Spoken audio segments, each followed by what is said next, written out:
Rapprochez. Pas trop, pas trop.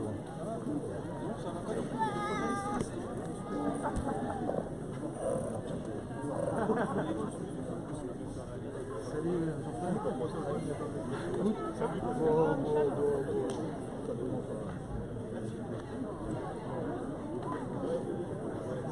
prendre de notes, hein? On va pas pouvoir prendre de notes, mais on...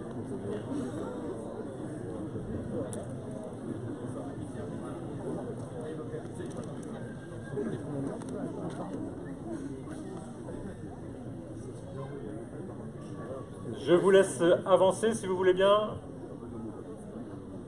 On va se rapprocher, on va se rassembler, on va se réchauffer.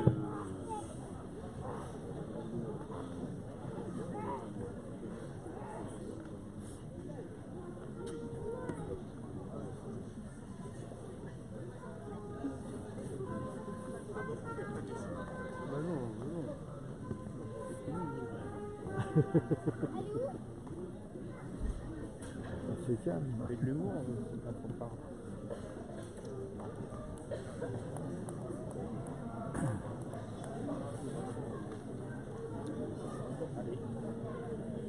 Nous allons commencer le temps des allocutions, si vous voulez bien. Il faut y aller parce que tant qu'on démarre pas, les gens ils sont pas capables. Donc voilà, donc je devais commencer mon discours par Monsieur le député, mais Monsieur le député Molac est absent, il est malade.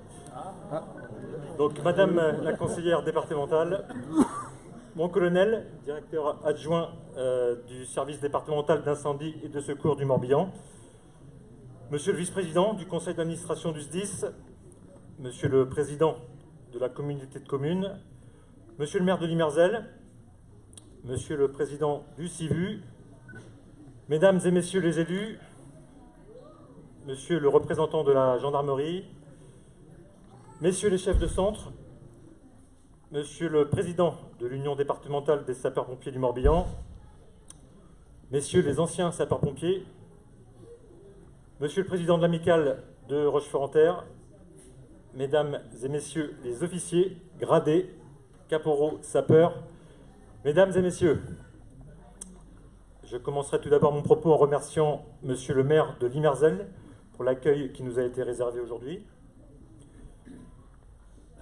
Laissez-moi tout d'abord vous dire la fierté qui est la mienne de me présenter devant vous aujourd'hui pour ma toute première Sainte-Barbe en tant que chef de centre, mais pas en tant que spécialiste des discours. Le centre d'incendie et de secours de Rochefort-en-Terre, c'est d'abord un effectif de 35 hommes et femmes.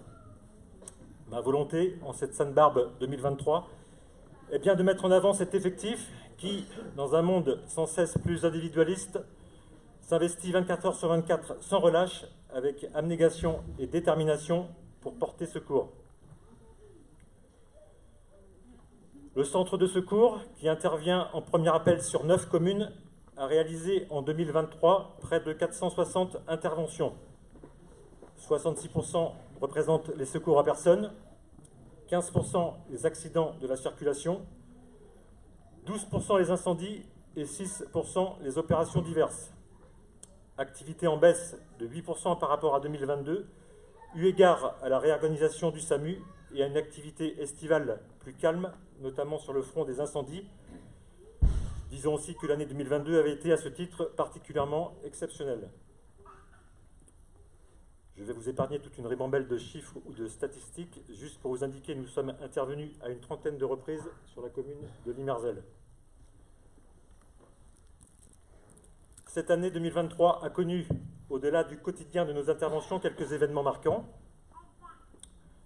En effet, même si, comme évoqué au préalable, l'activité feu de forêt a été particulièrement calme cet été, la commune de Pluerlin a été le théâtre, ce 4 septembre, d'un feu d'espace naturel sur les Grès, un site protégé, difficile d'accès et très escarpé, qui a vu, au plus fort du sinistre, par moins d'une centaine de pompiers présents, une cinquantaine de véhicules.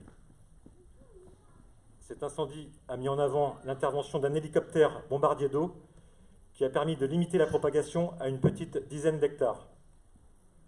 Les pompiers de Rochefort ont été sollicités tous les jours suivants pour traiter les nombreuses fumerolles et ainsi éviter toute reprise. Les 1er et 2 novembre dernier, le département a dû faire face à la tempête Ciarán. Comme l'ensemble des départements des pompiers du Morbihan, nous avons été sollicités toute la journée du 2 novembre pour faire face aux nombreuses interventions. Le 3 novembre, une équipe de Rochefort-en-Terre a même été engagée sur le secteur de Lefawet, complètement à l'ouest du département, pour prêter main forte aux collègues pompiers sur place, essentiellement pour des travaux de bâchage sur un secteur fortement impacté. Enfin, je voulais évoquer avec vous, en toute transparence, un événement qui a particulièrement marqué cette première année dans mes fonctions et qui a d'ailleurs, je crois, marqué l'ensemble de l'effectif, à savoir l'accident de notre VSAV, c'est-à-dire notre ambulance. En effet, ce dimanche 21 mai, le VSAV a été impliqué dans un accident routier sur l'axe Vannes-Redon, avec un autre véhicule qui a effectué un refus de priorité. Le VSAV avait à son bord 5 personnes, l'équipage à 3, la victime et son accompagnant. Le véhicule en face avait 2 personnes à bord, dont la passagère a dû être désincarcérée. Grâce au sang-froid de notre conducteur et au strict respect des procédures de notre chef d'agré, nous sommes passés à côté du pire, si j'en juge à l'état des véhicules. Ce genre d'événement est toujours l'occasion de se remettre en question et de rappeler que la tenue du pompier ne protège pas du pire. La liste des pompiers disparus en 2023 est là pour nous le rappeler tragiquement.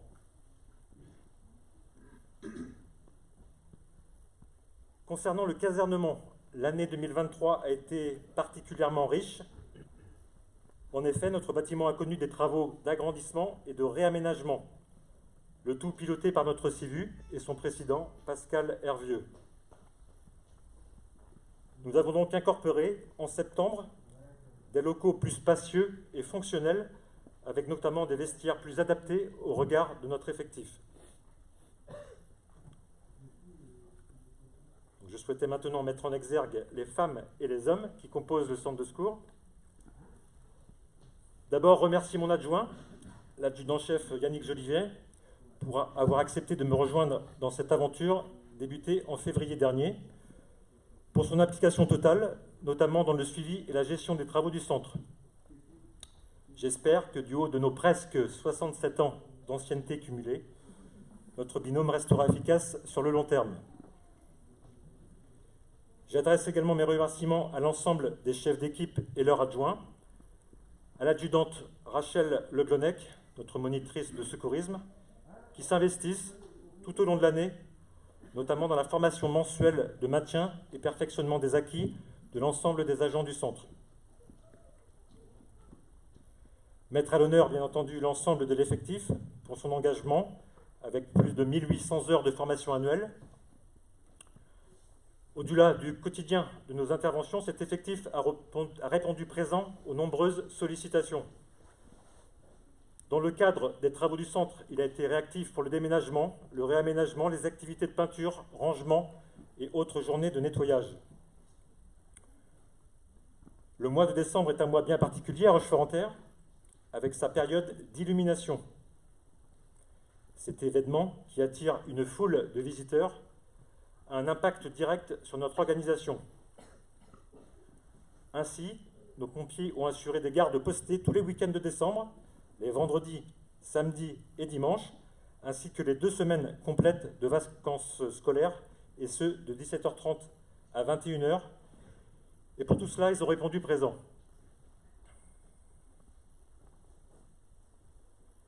Il me tenait à cœur de mettre en avant nos femmes pompiers également, dont l'importance et les qualités ne sont plus à démontrer dans notre effectif.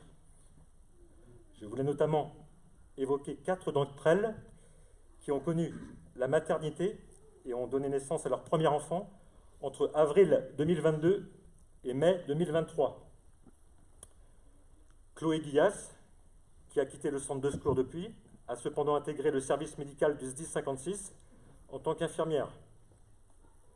Marie Théodin est toujours en suspension d'engagement depuis la naissance de sa fille, et on espère la revoir rapidement parmi nous. Marceline Houillard et Pauline Sirou, qui ont donné leur naissance à leur premier enfant en février et mai 2023, ont réintégré le centre dès août et septembre dernier. Pour la volonté que vous montrez dans votre engagement, recevez tout mon respect et ma reconnaissance.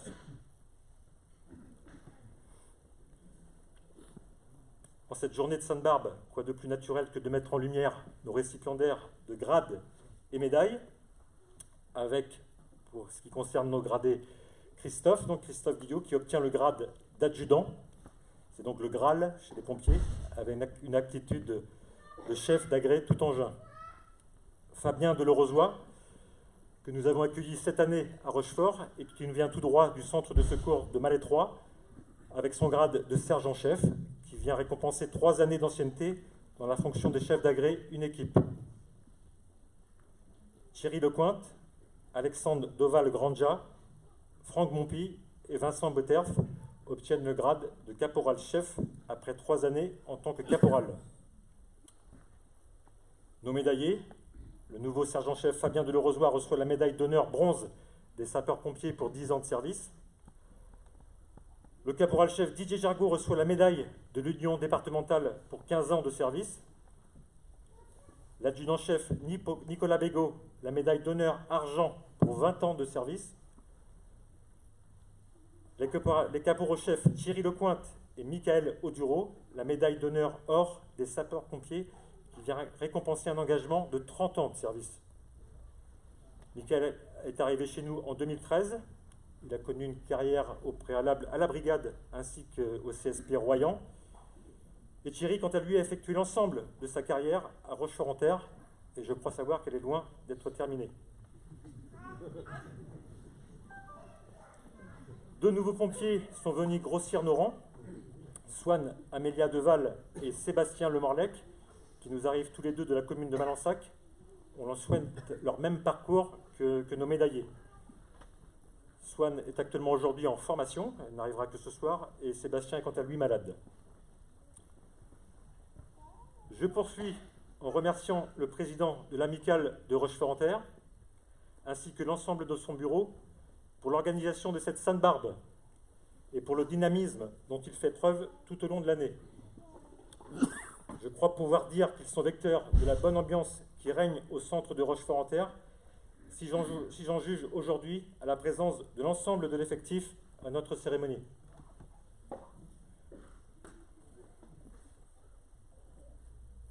Enfin, je tenais à saluer nos anciens, qui sont toujours à nos côtés sur l'ensemble des manifestations de l'année. Sages sont les jeunes qui s'éclairent du vécu des anciens. Je vais tout de suite mettre cette phrase en application. Le jeune chef de centre que je suis a l'honneur d'inviter l'aide-capitaine René Bignonnet et Robert Moureau à s'approcher, si vous voulez bien, ainsi que l'adjudant-chef Jean-Yves Lemaître. René, je ne sais pas s'il est... Il est là, pardon. Voilà. Donc, j'ai l'honneur de remettre à René les insignes de chef de centre avec étoile or pour plus de 10 ans de service en qualité de chef de centre. En l'occurrence, René me disait qu'il avait effectué 27 années en tant que chef de centre. 27 années. Donc, je vais laisser le colonel Pied-de-Coq remettre l'insigne de chef de centre or à René.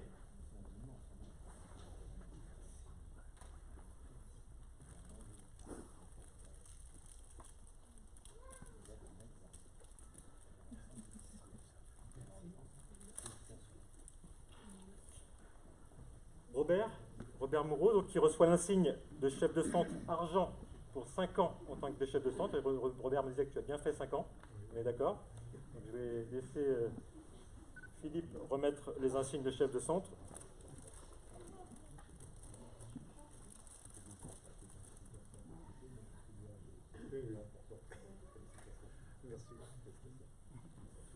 Donc enfin, je vais avoir le plaisir de remettre à l'adjudant-chef Jean-Yves Lemaître ses nouveaux galons de lieutenant honoraire.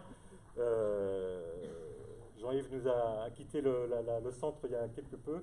Il a fait 27 années de service.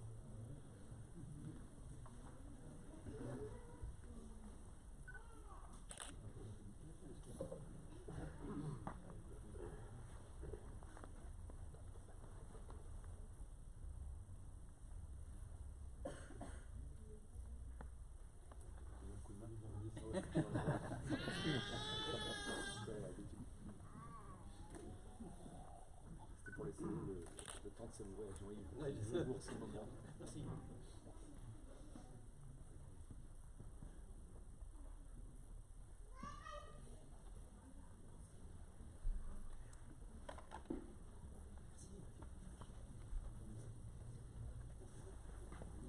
Et puis j'en profite, il n'est pas au courant. Du coup, je vais remettre l'insigne de chef de centre à votre chef de centre, au lieutenant Nicolas.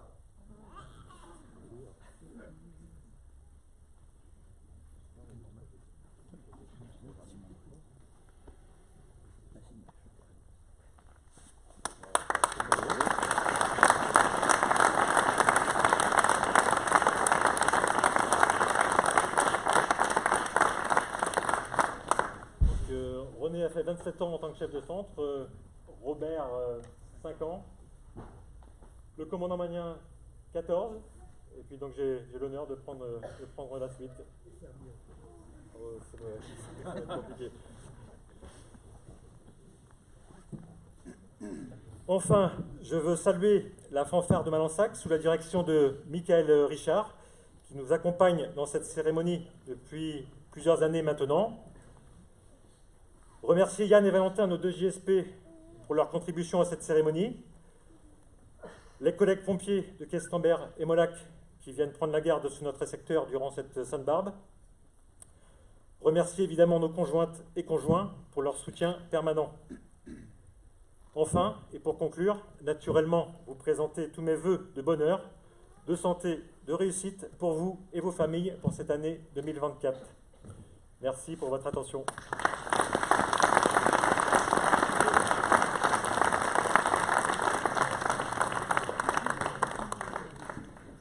Je laisse la parole à Monsieur le maire de Limerzel.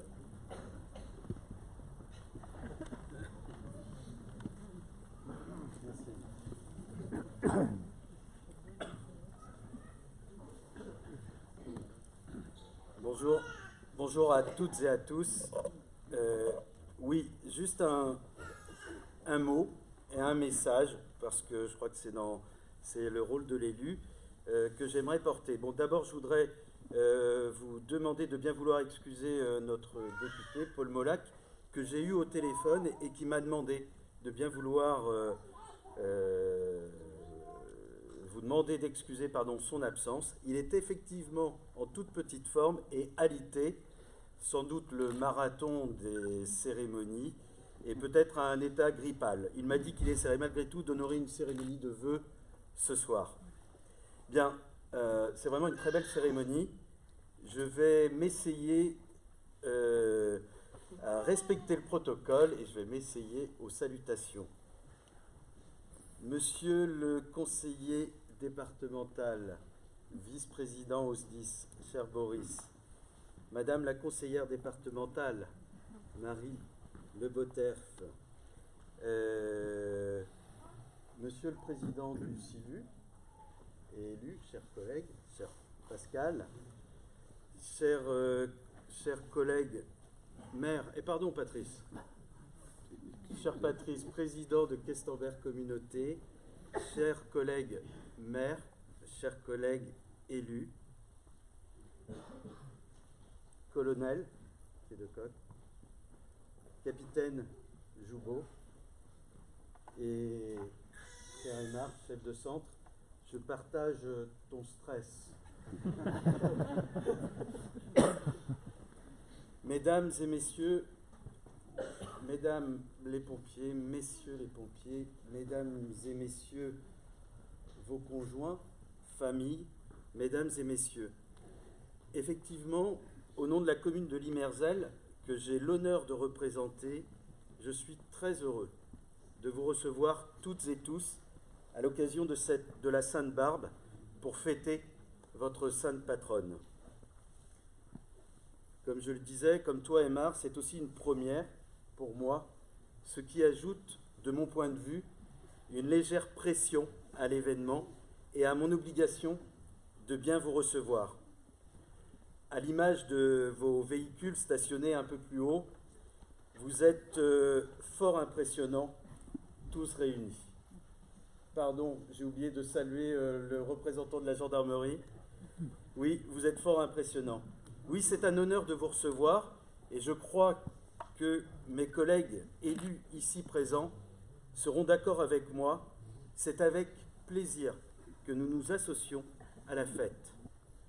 Nous tenons tous à vous témoigner notre reconnaissance à la grande famille des pompiers et à chacun d'entre vous, chers amis pompiers, qui composez le centre de secours de Rochefort-en-Terre. J'apprécie les bonnes relations de proximité que nous entretenons.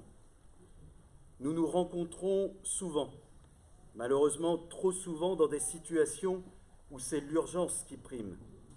Dans ces situations où vous exercez pleinement votre rôle indispensable à notre société, à notre territoire, en matière de secours à la personne et aux biens, d'assistance aux citoyens les plus fragiles et souvent les plus démunis.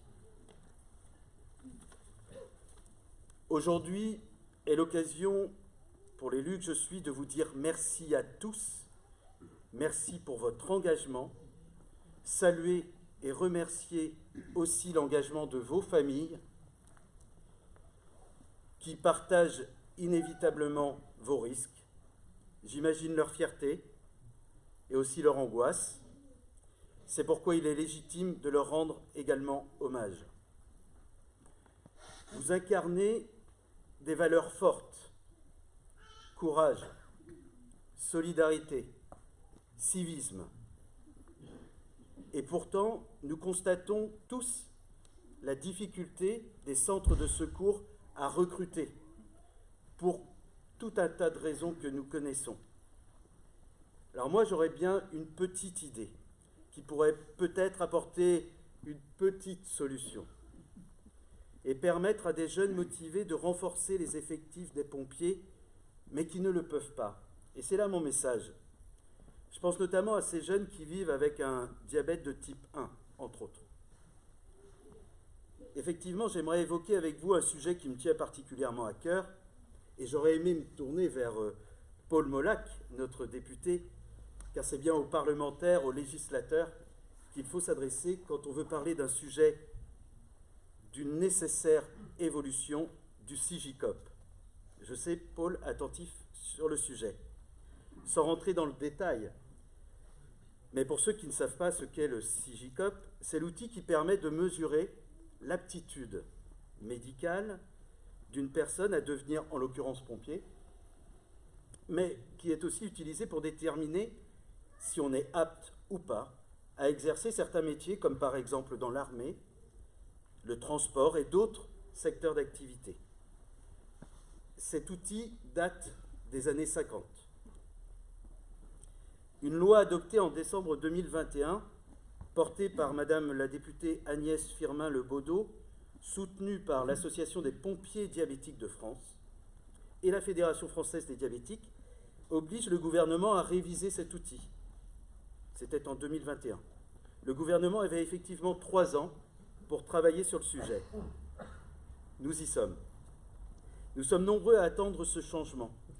Donc, je pense notamment, comme je vous le disais, aux jeunes diabétiques de type 1 qui connaissent parfaitement leur corps grâce à des techniques qui n'ont cessé d'évoluer et dont d'ailleurs, de nombreux sportifs de haut niveau s'inspirent pour augmenter leurs performances. Ils sont nombreux à attendre enfin que la porte de certains métiers s'ouvre pour ne plus souffrir de discrimination, faire un métier par passion et partager des valeurs telles que les vôtres. Je les soutiens naturellement et j'en profite pour saluer le travail de quelqu'un que vous ne connaissez pas, qui s'appelle M. Jean-Marc Brouard, qui est pompier, président de l'Association des pompiers diabétiques de France. Je vous invite à aller voir sa page Facebook, qui effectue un travail formidable pour accompagner et aider les jeunes vivant avec un diabète de type 1 à ne pas renoncer à leurs rêves et soutenir et aider aussi les pompiers en activité qui parfois découvrent un jour être confrontés au même diagnostic, aux mêmes difficultés et qui risquent d'être contraints de mettre un terme prématurément à leur carrière et qui parfois sont amenés à cacher leur état. Voilà le message personnel que je souhaitais porter et évoquer avec vous. Le moment me semblait opportun, le sujet est important, la cause mérite d'être défendue, voilà. Mais aujourd'hui, c'est la fête qui commande, c'est la fête qui commande, ce sont les honneurs justement mérités et les promotions également méritées qui doivent retenir toute notre attention. Alors, je terminerai là mon propos en vous disant encore une fois, merci mesdames, merci messieurs les pompiers, et merci à vos familles qui vous soutiennent. Je vous souhaite à tous une belle année 2024. Merci de votre attention.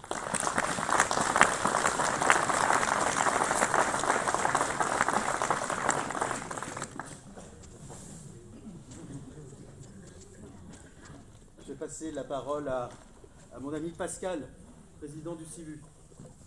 Bonjour à tous. Je vais vous épargner donc tout le protocole des salutations, puisque Aymar et puis Serge l'ont excellemment bien fait. Donc moi, en tant que président du CIVU, donc je vais vous relater un petit peu les travaux qui ont été faits au niveau du centre de secours donc depuis le novembre 2022. Donc suite à l'agrandissement d'une 60 mètres carrés donc, du centre de secours, donc les vestiaires sont beaucoup plus grands et plus spacieux, comme le disait Aymar. Nous avons aussi donc aménagé une annexe au standard. Ensuite, nous avons fait un garage pour accueillir le camion de l'amicale. Donc voilà un petit peu ce qui a été fait pendant ces travaux donc, qui ont débuté donc, en novembre 2022 bien, et sont terminés donc, en juillet 2023. Donc je tiens aussi à remercier donc, Aymar Nicolas, chef de centre, monsieur donc, Yannick Jolivet, son adjoint, pour les réunions de chantier qu'on a eues tous les 6 mois, donc le mardi à 15h30, et non sans quelques déboires de temps en temps. Je remercie aussi les pompiers volontaires qui ont été très très courageux aussi de faire quelques travaux de peinture et d'aménagement, donc d'ameublement aussi au niveau du centre. Et donc pour conclure, nous allons faire donc l'inauguration du centre de secours donc le vendredi 5 avril donc vers 18h30. Donc vous pouvez mettre ça dans vos agendas. Nous avons aussi également organisé donc un diagnostic énergétique donc, au mois d'octobre dernier. Donc, suite à ça, donc, nous allons voir un petit peu ce qui va être fait. Mais, donc c'est assez encourageant, donc, mais les dépenses sont assez importantes, donc nous allons réfléchir un petit peu aux besoins. Nous allons également, dans les prochains jours, donc, effectuer une étude sur la toiture du centre de secours, puisqu'actuellement il y a des infiltrations. Donc peut-être sur la possibilité d'avoir une pose de panneaux photovoltaïques. Je tiens aussi à remercier donc, tous les pompiers pour leur investissement et puis leur dévouement donc, durant toute l'année et pendant les interventions que vous avez à faire. Remercier également vos familles, vos proches qui acceptent les contraintes de vous, votre métier de pompier. Remercier aussi l'amicale pour l'organisation de cette journée. Et pour finir, donc, remercier tous les médaillés pour leur décoration, les grades. Et pour conclure, donc, vous souhaitez une agréable année 2024. Donc, et puis, voilà. Merci pour votre écoute.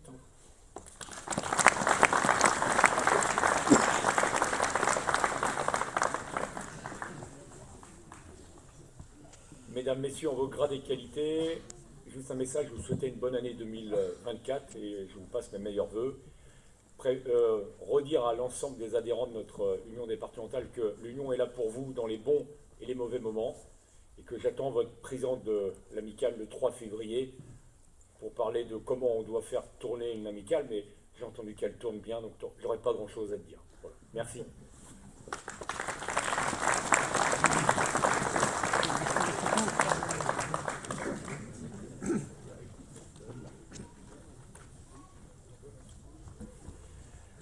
Bien. Mesdames et messieurs, je ne vais pas redire tout le protocole non plus, il a été très bien fait avant. En tout cas, je voulais juste saluer et remercier les élus d'être venus si nombreux pour rendre hommage à nos sapeurs-pompiers, nos camarades partis trop tôt et remercier de leur investissement l'ensemble des sapeurs-pompiers de Rochefort-en-Terre, qu'ils soient actifs, qu'ils soient jeunes sapeurs-pompiers ou qu'ils soient anciens sapeurs-pompiers. Sachez, messieurs les anciens sapeurs-pompiers, que vous êtes la fierté des sapeurs-pompiers actifs et que chaque fois que les jeunes sapeurs-pompiers vous regardent, ils ont les yeux qui brillent. Alors, je viens d'arriver dans le département, peut-être que mon accent vous l'indique un petit peu. Et partout où je vais, je suis accueilli à bras ouverts.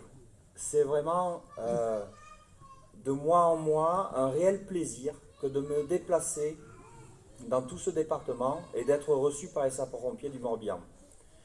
Je n'ai pas eu l'occasion encore de venir au centre de secours rencontrer les sapeurs-pompiers de Rochefort-en-Terre. Par contre, au mois de septembre, je suis venu vous voir à l'œuvre sur le feu de Puerlin. Et je peux dire à l'ensemble des élus ici présents, ainsi qu'à la population, que vous n'avez pas à rougir, vous avez très bien œuvré et je suis fier des actions que vous avez menées sur ce feu. Merci encore à vous. Bien évidemment, comme il a été dit précédemment, 2023 n'a pas été le reflet de 2022. Il y a eu beaucoup moins de feux de forêt. Par contre, le nombre d'interventions, bien qu'en baisse,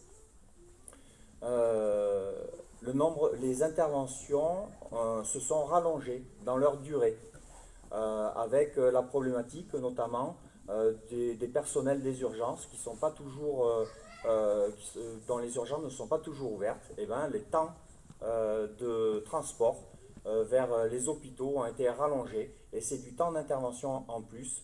Donc merci encore à vous pour votre investissement.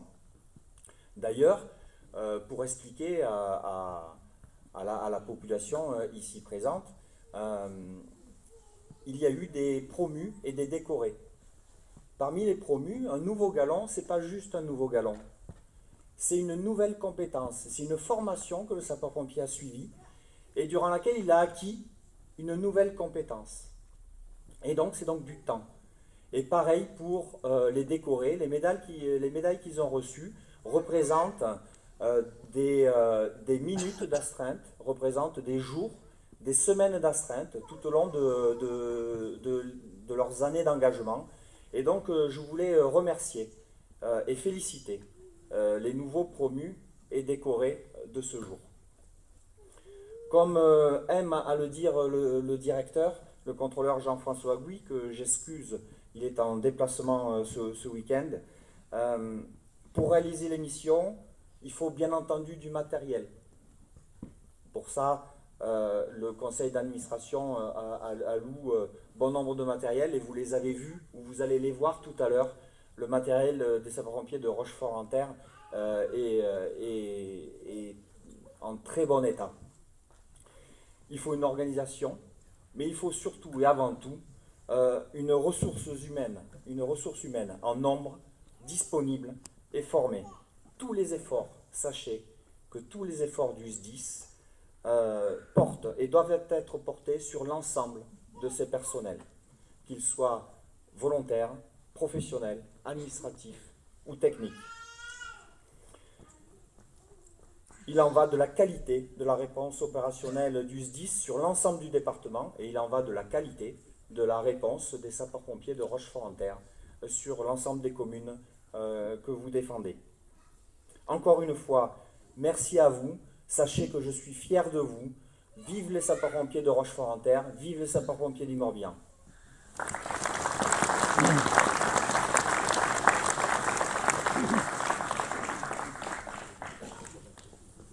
Bonsoir à toutes et bonsoir à tous. On avance dans l'heure. Je vais essayer d'être assez succinct, même si au nom du président Gwen Lenay, je veux pouvoir vous passer quelques messages. Président Gwen Lenay qui s'excuse évidemment. La Sainte-Barbe, c'est le moment de vous saluer, de vous remercier. Et puis c'est aussi finalement le moment, comme en plus là on les conjugue avec les vœux, de faire un petit bilan de ce que l'on fait.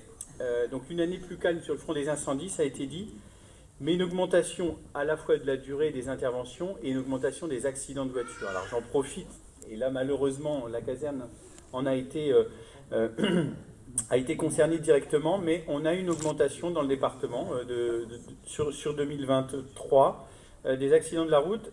Ils font un peu moins de morts parce que la sécurité augmente, mais beaucoup de blessés.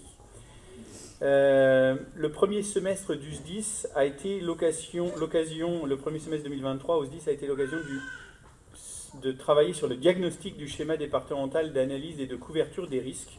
C'est le document central d'un SDIS, d'un service départemental d'incendie et de secours, dans lequel on doit exprimer comment on fait face, quels sont les risques et comment on y fait face. Dans le deuxième semestre, on a commencé à se projeter sur quels allaient être les moyens et quels sont les objectifs que l'on se donne. Ce travail est mené au sein du CASDIS avec la commandante, Pauline Evano, je crois que c'est ça. C'est un travail très intéressant qui permet à tous les élus et tous les membres de la direction de se confronter à quels sont les risques dans notre département. Les risques n'ont pas strictement évolué sur le point de vue technologique. On sait qu'on a le port de Lorient qui est un site important. On a quelques zones Céveso, une sur notre secteur, notamment du côté de Quérins avec Primagaz. On a les risques de type environnementaux qui évoluent, mais on le sait, les sécheresses plus fortes, les tempêtes potentiellement plus violentes, les vagues submersions, et là c'est plutôt la côte qui va être concernée. Mais le risque le plus important, déterminé dans notre département pour les 5 ou 10 ans qui arrivent, c'est le vieillissement de la population, et puisque 66% de vos interventions, lieutenant Aymar, Nicolas, sont sur les services à la personne, enfin le secours à personne, pardon, eh bien c'est très important de se positionner par rapport à ça, notamment sur le fait que de plus en plus nos aînés seront à domicile le plus longtemps possible, ce qui est un bien pour la plupart du temps, mais ça vous engage, vous, à beaucoup plus d'interventions dans des milieux qui sont plus compliqués, puisque les lignes ne sont pas médicalisées et les personnes sont beaucoup plus fragiles dans ces situations. Face à cela, vous l'avez dit, colonel Piedcock, c'est finalement, au-delà des équipements, et j'en parlerai un tout petit peu après, l'enjeu des ressources humaines qui est au cœur des années qui arrivent, le recrutement et le fait de tenir toujours aussi longtemps les sapeurs-pompiers volontaires dans leur mission, mais aussi sur les sapeurs-pompiers professionnels, et des recrutements ont eu lieu l'année dernière et il y en aura de nouveau cette année.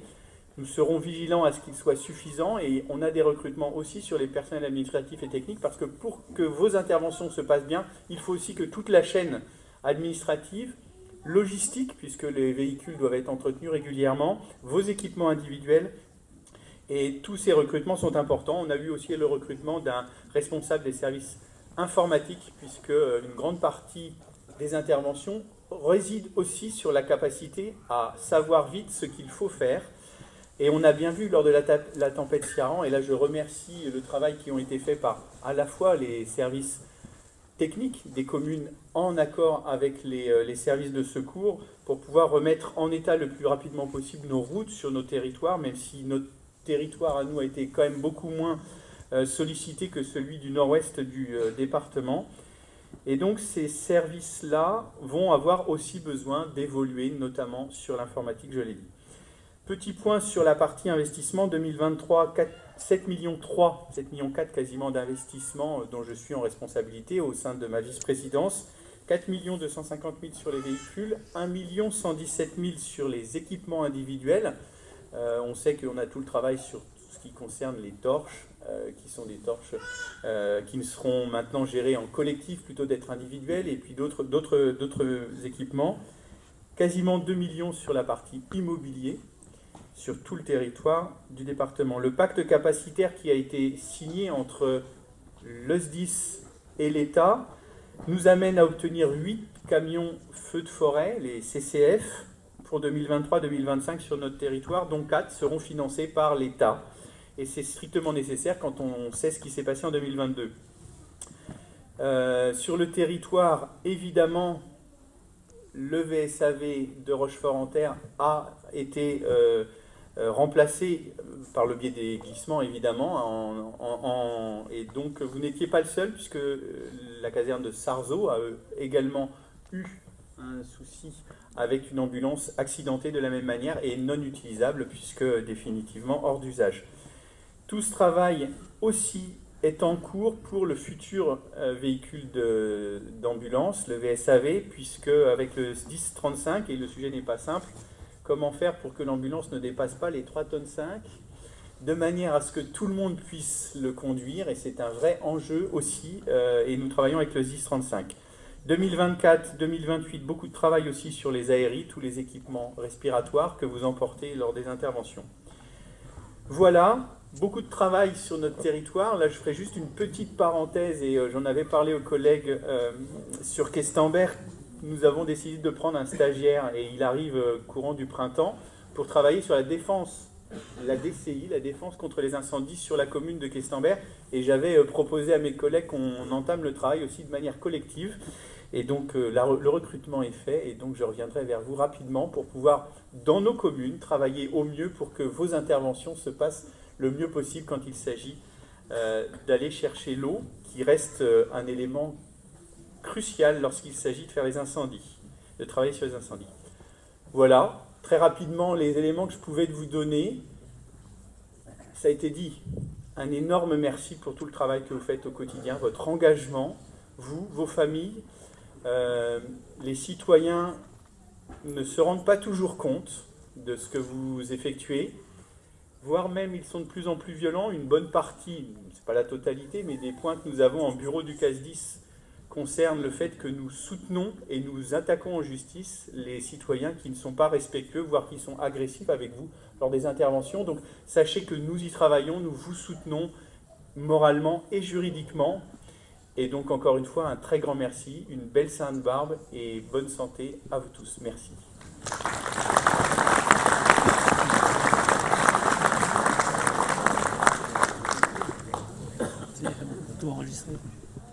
Bien. C'est à moi qu'il revient de conclure cette très belle cérémonie.